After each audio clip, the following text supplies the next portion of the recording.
maybe 50% of the guys in here. I grew up on the Eastern Shore at Prospect Bay Country Club. Worked there when I was a kid. When I was in college, I interned at Chevy Chase Club with Dean, and then graduated college in 2003. Worked at Kinlock for a year and a half down in Richmond. Came back to Chevy as the first assistant for 6 years there, and then almost 6 years ago I got the job at Cattail Creek.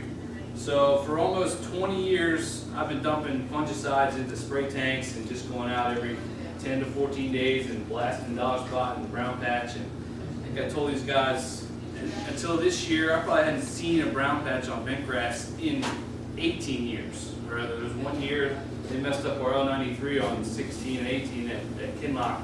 We got blasted with brown patch in 2004. But other than that, I hadn't even seen brown patch. And I think there's a gap where our membership doesn't understand how diligent we are in controlling these diseases on the golf course versus what they can tolerate. So Tim comes to me, Tim comes to the door and says, you got to try this stuff. And Ron's got these worm compost, and it's going to take away all the fungicides and save you pussy. All right, Tim, just, well, what is it? What the hell is it? We'll try a little bit. So 3 years ago, we fooled around with it on tees to begin with, and then last year on tees, we really noticed that our sporadic applications, something was happening. Something's happening around the divots.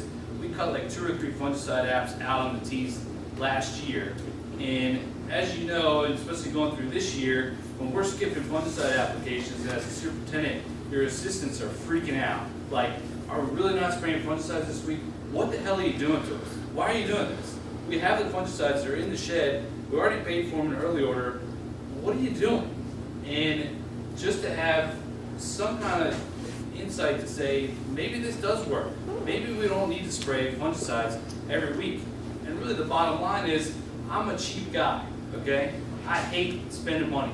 I don't care whose money it is. If it's your money, if it's the club's money, or if it's especially my money, I don't like spending it.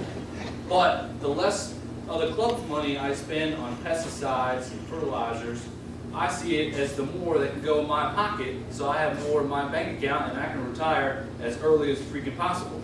So this was an opportunity for me to say, maybe this is going to help us out. So why don't we try this? The Southern Organics program is what I call it. First, I like to be the first to try anything. I don't want somebody coming up to me and saying, hey, check this out. Yeah, I'm already on top of that. When my members come, did you read the USG? Yeah, I'm not reading the USG. I think we've been doing that for 5 years. I want to be ahead of everybody else. Like Tim said, new regulations. We sat in all those hearings for Montgomery County. Those people are insane, right, John? I mean, these people are nutso that are coming there. There's doctors coming in there and it's causing cancer. And the bottom line is, the less pesticides that we put into the environment, the healthier it's going to be. There's no argument against that. In the world that we work in our 20-mile radius, there's a lot of weirdos out there, and they don't want us applying pesticides. But if we go and tell them, hey, we just sprayed worm poop today, I'll just say, ooh, and they move on about their lives. The 9-hole ladies are like, oh, that's gross. Like, what's better than this stuff? Trust me. We like to save money. Talked about that.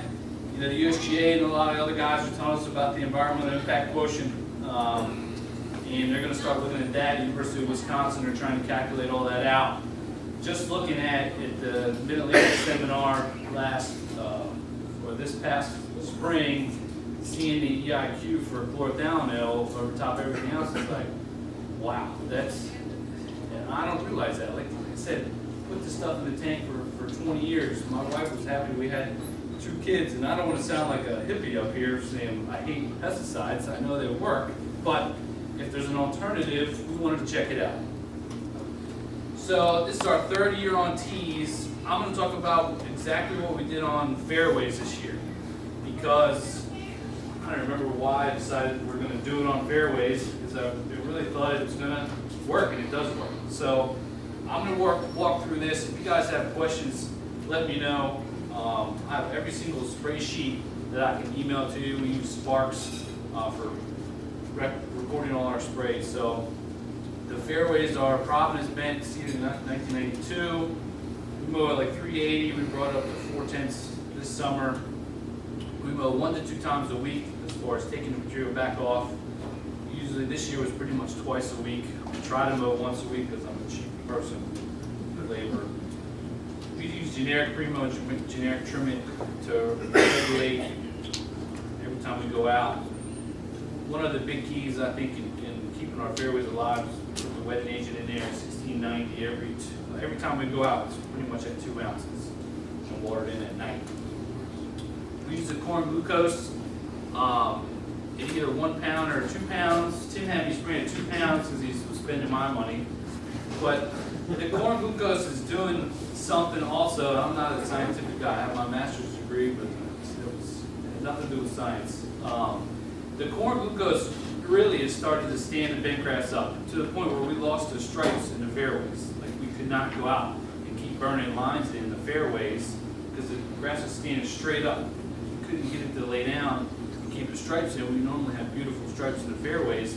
Coming through the season here, we had to mow, we just had to stop alternating. We had to mow left to right for 3 weeks in a row, and then we mowed right to left a couple weeks in a row and tried to get them back in. And I finally ran out of corn glucose after I bought even more, and now I got my stripes back. But that is a huge help on the tees and the fairways, just health-wise. It's pretty good stuff.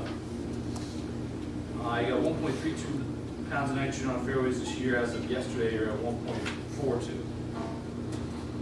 Okay? So there's no set program, right? Where did Ron go? Ron doesn't have 20 acres of bentgrass fairways in the back of the worm farms, right, Ron? Oh, I fit it to the worms. Yeah, he fit to the worms. So we're just kind of winging this, and I was just doing what I could to try to make this work. So first thought I had was, let's go spray the emerald out at the end of April. If anything's out there, we'll clean off any kind of dog spot pathogens, and then we'll get going, okay? So the program starts with microvac, which essentially is all the bugs that Tim and Ron talk about. Put all the bugs out there. They're out there to try to kill any kind of pathogens that are out of bentgrass in our case. So we put the microvac out May 5th. I came right back at May 10th because I believe I sprayed Provant at the same time. So one of the good parts about spraying the vermiplex, so you put all the bugs out, and then the vermiplex essentially feeds them the rest of the season, right, Ron? That's correct. So May 10th comes around, Harvey's got the vacuum out there, we're doing salt flushes, the weevils are going nuts. So it's time to spray Provant. So we put vermiplex in, because you can water it in right away, you can water it in at night. Stick the Provant in there, put the wetting agent in there, you got generic trimming in there, wash it in, you're done. You're in good shape. The 17th, I think we came back again, started getting hot as crap outside, Memorial Day weekend's coming up. We gotta go put the phosphite out. We gotta get the phosphite going. Let's go back out. So I just tossed the vermiplex in. So the other part of this is, I bought a 250-gallon tote of vermiplex, okay? I could pretty much do whatever I wanted, put it out as many times as I wanted to. I'm only treating about 19, 20 acres of fairways. That was another easy part for us, something that makes our budget work. So the vermiplex, I got 250 gallons of it, right? And I've got the whole year to use it. And it costs $13 a gallon, whatever that was. It loves phosphate. It loves phosphate, that makes it so You bought a 275. 275. When was it, 3,500 bucks? Something like that, yeah. It's $3,500, so, and I'm gonna burn through it. You think $3,500 for a full year, that's nothing. May 26th, we went out there again, getting ready for Memorial Day, which I don't think I was there for the weekend, right? I sent Tim an email. I said, Tim, we haven't sprayed fairways at all in May. I'm going to Tennessee for the weekend for Memorial Day. Leave these guys. It's hot as crap. I feel like shit. Yeah, so how hard is it? He says, keep the faith. Send. Okay, all right. And we kept going. So I get back from vacation, everything's fine. Harvey's, they're driving the fairways all weekend. There's kind of something. There's nothing out there. It's fine. So we went 47 days to start the year. April 25th, we put the emerald out, and we'd go back, and just because this is my first year on fairways, we were going with the bombs and on fungicides, exemplar, chlorophthalone, and chlorcelopram. The exemplar chlorophthalone was pretty wicked for dollar spot on bent grass. This was the one patch of dollar spot that we saw on 7 fairway that we went out and said, all right, we need to go put the fungicide out, and then we're going to start over again. Except for number one fairway, happened in your number one. Yeah, so, yeah, and I skipped the upper fairway on number 1. There's a upper fairway on our first hole. We did not put fungicide on that at all. But it was getting on the vermiplex and that program. So we just put microbac out there just to see what the bugs were doing. So, That upper fairway got the first number of that. no, we got nothing. Just had that in. But nothing until July something, I don't know what Yes. What was the rate of exemplar? It You was get in the 21 middle. or the? I have all this, if you want that data, I can give you the exact Yeah, spreadsheet pull it that up. he's provided that to us, so I can get you those, or you It's can. in the middle, not, It's 21. it might be 24, it wasn't 26.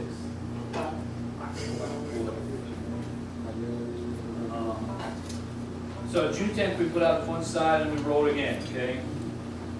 Now, I think, I probably forgot to put in the phosphite with the June 10th spray because we put the cellophane in, we were washing it in at night, it didn't really make a difference with phosphite. I got no excuse for that, but I went back out to put the vermiplex out again. So no one really knows, you talk to Dr. Roberts, no one knows what the fungicides do to the vermiplex or to the microbes that are in the soil. All they're doing is trying to load up microbes in the soil so they're eating all the fungus pathogens. So I keep forgetting what your paper says, competitive Exclusion. competitive exclusion. If you have enough good guys out there, there's no room for the bad guys. Does that make sense?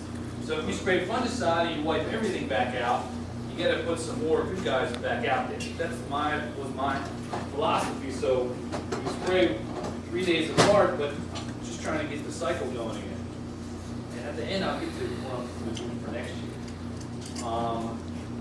June 23rd, time to put the dimension out. We go late on dimension so we can get the divots filled up. We just go one after the fairways. June 24th, we're starting to see some dollar spots on number 1. We're just messing around. We'll put the microbac out again. It still hasn't gotten any fungicide. And on June 12th, it should have been now it's actually, it was later in June. June 20th or something like that, I got my green committee out on number 1. I said, how much do you think we spend on pesticides a year? And I say, 250,000. Somebody says, 30,000. Like, they have no idea, we don't have 80 times. And they look at the budget, what are we? I said, look, this year, we're budgeted to spend $115,000 on pesticides, not fertilizers. That's growth regulators, weathering agents, insecticides, which is almost as much as fungicides these days. I said, how many times have we sprayed fungicides on this fairway right here, on the upper fairway number 1? 6. I said, I haven't sprayed this fungicide once this year. So we sprayed $40,000 to $50,000 on fungicides on fairways a year. I said, I haven't sprayed this one once. How's it look? It's fine. There's a couple dollar spot scars here and there. They don't care. They're too stupid to see it. They're driving their carts fast enough. You guys know yourself, if you drive your cart through the fairway fast enough, you're missing dollar spots, right? You come back the next day, my God, it wasn't there. Yes, it was there, you don't see it. And the golfers don't see it because they're golfers. So,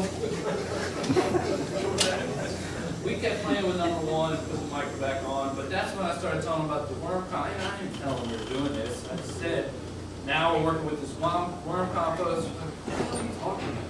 Just keep the golf course the same way. Spend less money, it's fine. We don't want to know what they're doing. Very good. So again, we go through, so we went June 23rd, Vermiflex, we go through 4th of July weekend.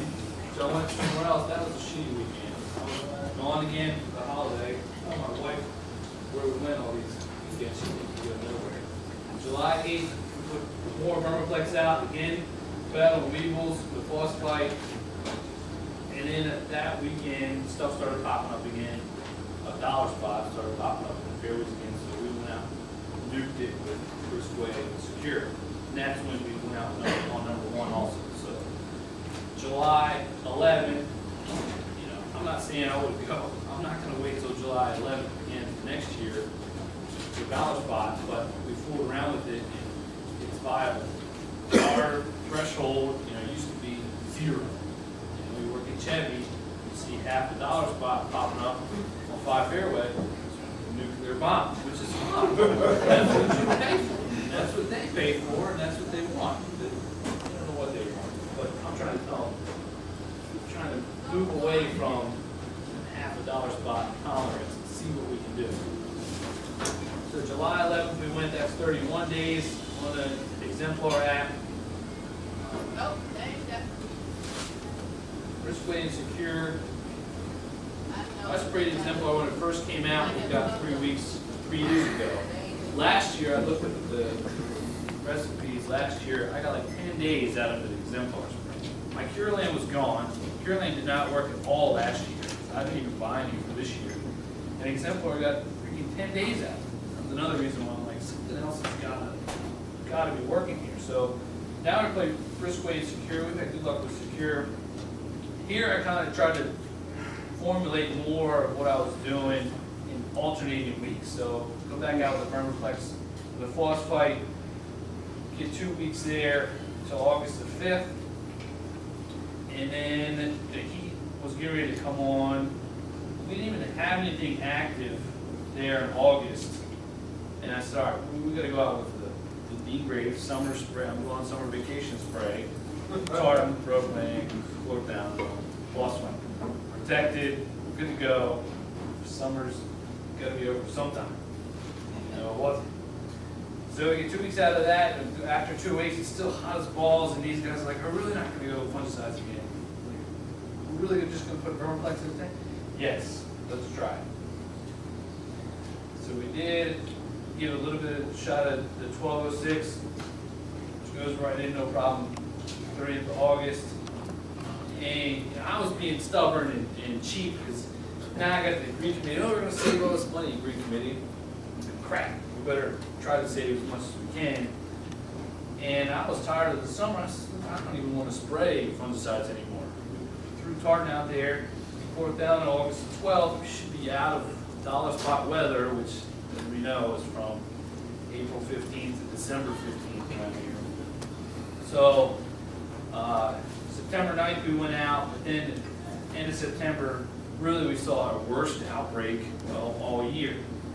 I don't know if it's because they ran out of corn glucose, or it had just been 39 days, but we've got decent spots, that no one's said anything about. We've got good spots on 18 and 15, a couple spots on the upper side of 1. The golfers have no idea that are there. There's dollar spot on those couple fairways. We're only at 1.32 pounds. We threw another 10 at them yesterday. Keep them growing. I mean, they're beautiful. There's your brown patch if you haven't seen it.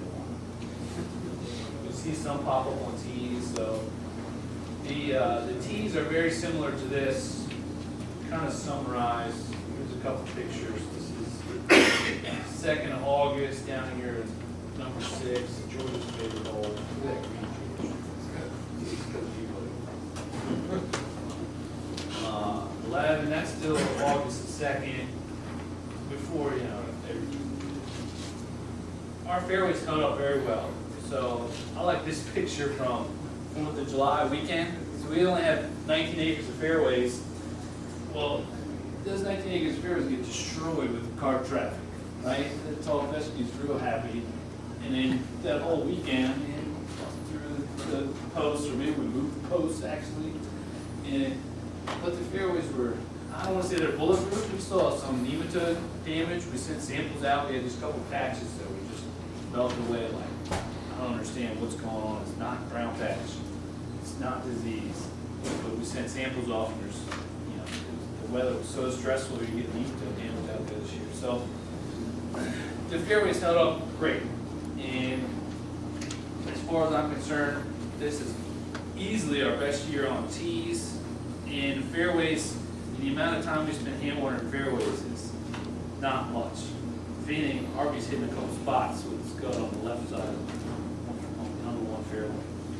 George could probably attest to how much they used to hand water fairways years and years ago, but irrigation's dialed in, the winnings is going out, the thermoplex is out there, disease pressure is nothing. Okay. All right, so here's the cost summary printed out from Sparks. This is from this year. Nutrients and liquid. We spent $13,000. You see the microbac on there, nitrazine.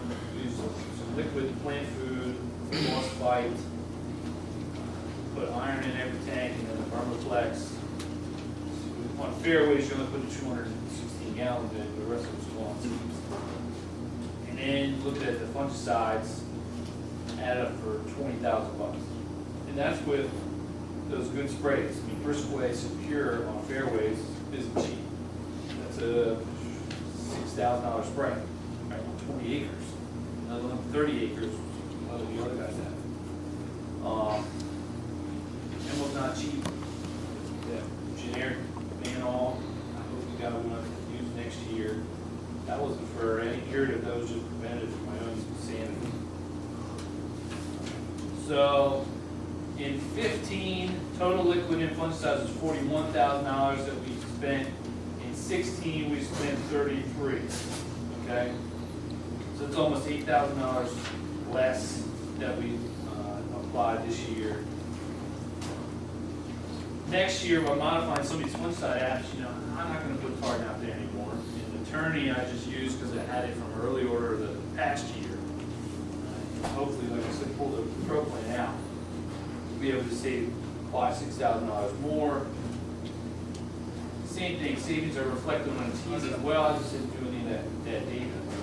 When I did my early order so far, I'm ordering $10,000 less than I did last year. Last year I ordered 80,000. This year I'm going to order 70,000. There's a lot of modifications in there. Like I'm going to put a Celiprin or some one and done around the fairways and around the green surrounds instead of Merritt. This year I stepped up to Merritt, which just got obliterated. We got dropped all over the place, but anybody that's put out one and done has been fine. So there's some other moving around in there. The bottom line is we're putting less pesticides into the environment and saving money, spending less money. So 15 would be 11 fungicide apps, no more than 2 week intervals. We get 10 days out of some stuff in the summer. 16, we put 5 fungicide apps out, 30-day plus intervals, in miserable freaking weather. On greens next year, on greens, we spray greens every week. Every other week, I just use the contact, and the other week, I use the systemic. I'm going to take the contact out and put vermiplex in on the greens. So that's going to pull one fungicide off of the fairways every other week. On tees, it'll be the same fairways.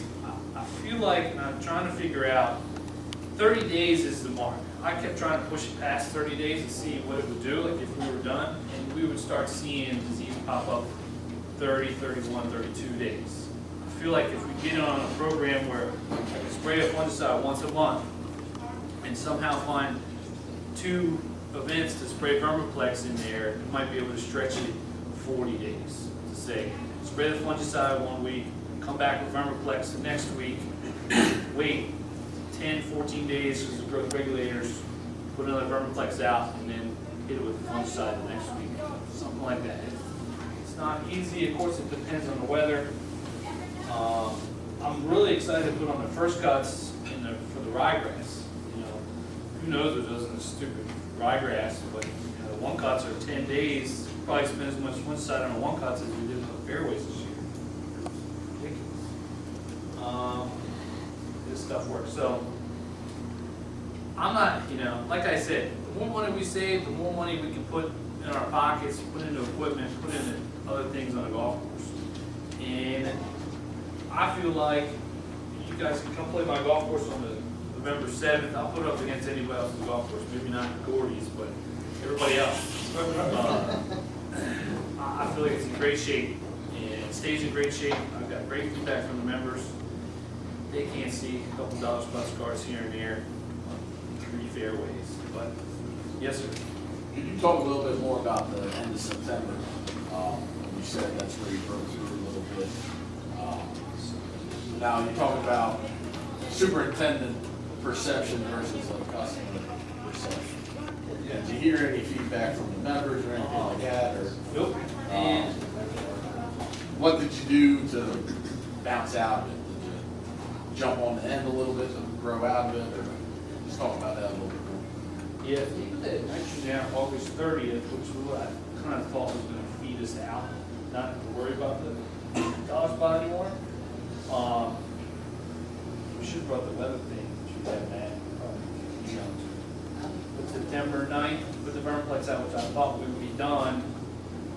And then that Friday after, the Friday before the 20th, just started seeing dollar spot pop up here and there, like not, it's a superintendent thing. Last year, we got obliterated up with number 9 with dollar spot. Being fungicide programs, over one weekend, 9 blows up, and my president comes like, what's going on with number 9? It's full of disease, it's dollar spot. We're gonna go spray it and grow out of it. This stuff was not even close. There's a lot on 18, which was weird, from September 20th. But yeah, we just put some urea out yesterday, not much more than that, back off the regulator from the fall. Are you doing anything else as far as, when you're not mowing, knocking the new off?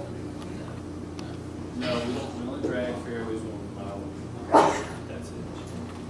The thing, we're all learning. This is not an exact science. He's doing a lot of the correct things in addition to the programs for like compost. He's doing other things, setting the table for biological activity. What's interesting is like, okay, you got dollar spot, and I'm like, okay, so what are you saying to your chemical guy when you're getting 6 days out of your chemical? Is your chemical the answers?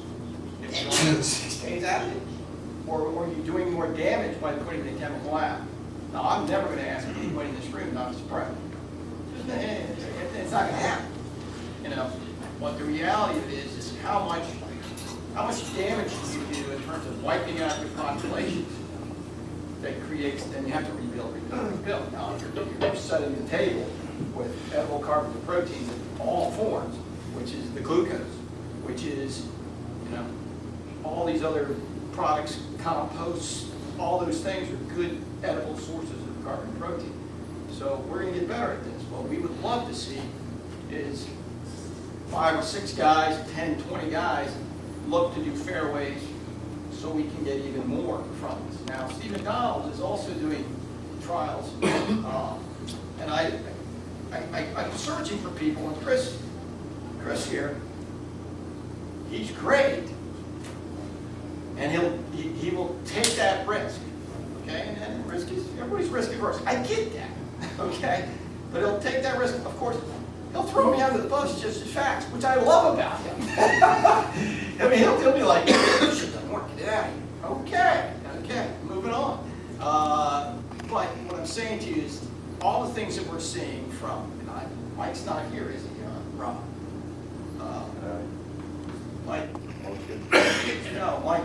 Mike Augustine and the other Mike at Corey. Public Track. Mueller. Well, they're going to be here.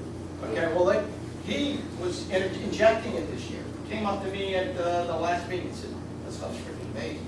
And I'm like, what do you see? He goes, we injected it through the heat months. He goes, it was just freaking amazing. And I'm like going, I got other guys that want to inject. I got other guys that want to do that. And then we're going to get better and better and better at knowing what to do. We are literally building the protocol for this as we go along. Now, Stephen Gosda also will do it. Now, Ron, stand up. This guy's the developer of the bugs and the stuff. I didn't develop, I just caught it. Good point.